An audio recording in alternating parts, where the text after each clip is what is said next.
Halo semua, perkenalkan nama saya Natasha Marnadia dengan NPM 25153110149. Adapun tema yang saya ambil yaitu elastisitas permintaan.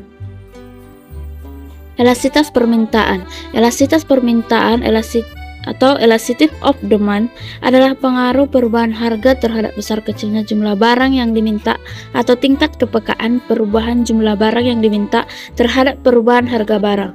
Sedangkan besar kecilnya perubahan tersebut dinyatakan dalam koefisien elastisitas atau angka elastisitas yang disingkat E. Berikut rumus elastisitas permintaan yang bisa saya paparkan dan sudah saya buat keterangannya.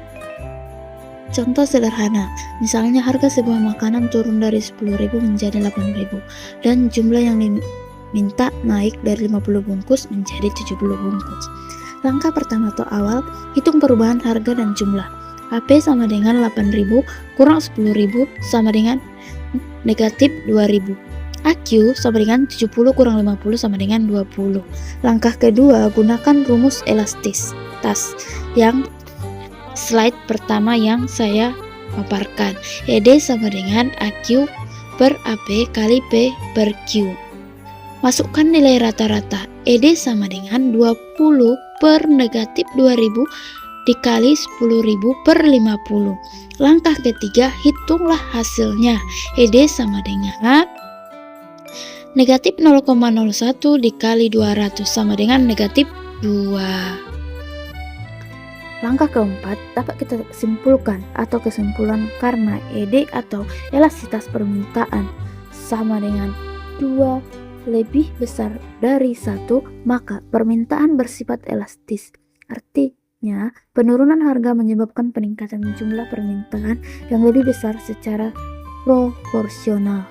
Nah, ini ada kurva yang saya paparkan.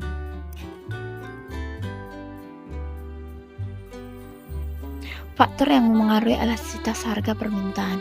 Elastisitas harga permintaan mengukur tingkat reaksi konsumer terhadap perubahan harga. Elastisitas ini dapat menceritakan pada produsen apa yang terjadi terhadap penerimaan penjualan mereka.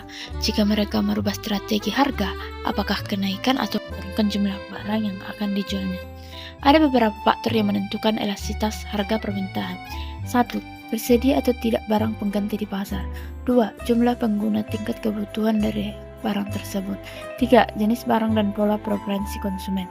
4. Periode waktu yang tersedia untuk menyesuaikan terhadap perubahan harga atau periode waktu penggunaan barang tersebut. 5.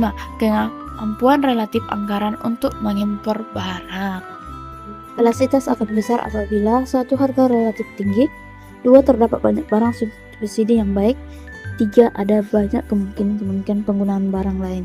Elastisitas umumnya akan kecil apabila 1. Benda tersebut digunakan dengan kombinasi benda lain. 2. Barang yang bersangkutan terdapat dalam jumlah banyak dan harga yang rendah. 3. Untuk barang tersebut tidak terdapat barang-barang subsidi yang baik dan benda tersebut sangat dibutuhkan. Sebagai contoh konsep elastisitas dengan mengamati produk sehari-hari di pasar, misalnya cabai merah. Cabai merupakan komoditas yang harganya sering berubah karena dipengaruhi kondisi cuaca, pasokan dari petani, serta permintaan masyarakat atau terutama saat menjelang hari raya ya.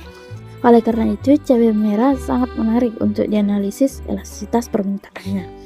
Data hasil pengamatan. Minggu pertama, harga per kilonya itu 40.000. Jumlah yang diminta 100 kilo. Sedangkan minggu kedua, harga per kilo naik menjadi 50.000. Jumlah yang diminta menjadi 70 kilo.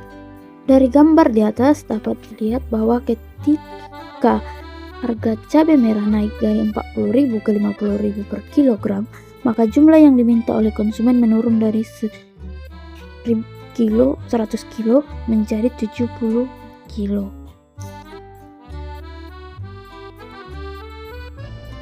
Berikut saya paparkan menghitung elastisitas permintaan cabai merah tersebut yang saya amati sehari-hari ya.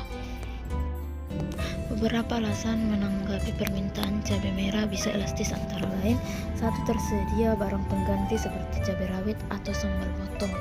Ya, dalam kehidupan sehari-hari cabai sambal botol tidak asing lagi sebagai pengganti cabai. 2. Cabai bukan kebutuhan pokok utama.